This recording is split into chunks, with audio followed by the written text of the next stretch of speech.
मैं जो आपको ये कहानी बताने वाला हूँ, ये मेरे दिल्ली में रह रहे अंकल के साथ हुई एक सत्य घटना पर आधारित है। 2012 दिवाली के शुभ अवसर पर मेरे अंकल योगेश के साथ कुछ ऐसा अशुभ हुआ जिसकी वजह से वह उस दिवाली को कभी याद नहीं रखना चाहते।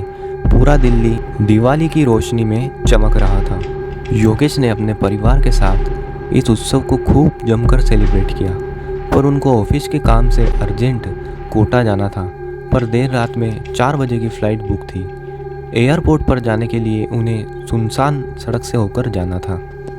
कहा जाता है कि ये सड़क बहुत ही हॉन्टेड माना जाता है। जब योगेश अपनी वाइफ को लेकर टैक्सी में एयरपोर्ट की ओर निकला तो सुनसान सड़क के आते ही कुछ ही देर में योगेश को रोड के साइड में खड़ी सफ़ेद साड़ी में एक औरत दिखी जो अपने हाथ के इशारे से लिफ्ट मांग रही थी। योगेश ने सोचा कि ये औरत देर रात इस सुनसान सड़क पर क्यों खड़ी है। ड्राइवर ने औरत के पास जाकर गाड़ी रोकी। योगेश ने उससे बोला, हम एयरपोर्ट तक जा रहे हैं, आइए हम आपको छोड़ देते हैं। उस औरत ने कोई जवाब नहीं दिया।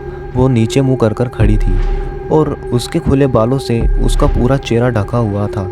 योगेश ने फिर से बोला, घबराइए मत, हम आपको छोड़ देते हैं। उस औरत ने फिर से कोई जवाब नहीं दिया।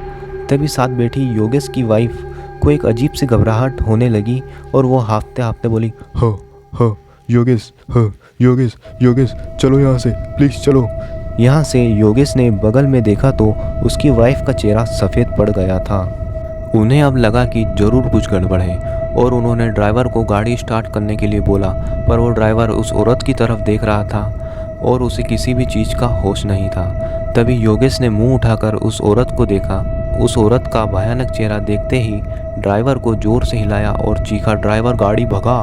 ड्राइवर होश में आया और उसने तेज़ी से गाड़ी भगाई। खिड़की के बाहर वही औरत गाड़ी के साथ हवा में भाग रही थी। योगेश ने ये देखकर बहुत ही ज़्यादा डर गया था और पसीना पसीना हो गया था।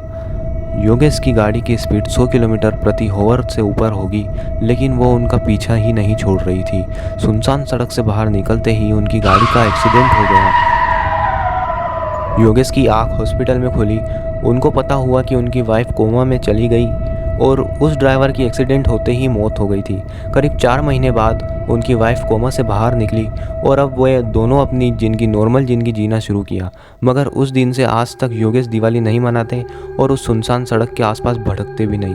अगर आपको हमारी कहानी अच्छी लगी तो चैनल को सब्सक्राइब कीजिए और हमें कमेंट करके बताइए आपको हमारी कहानी कैसी लगी।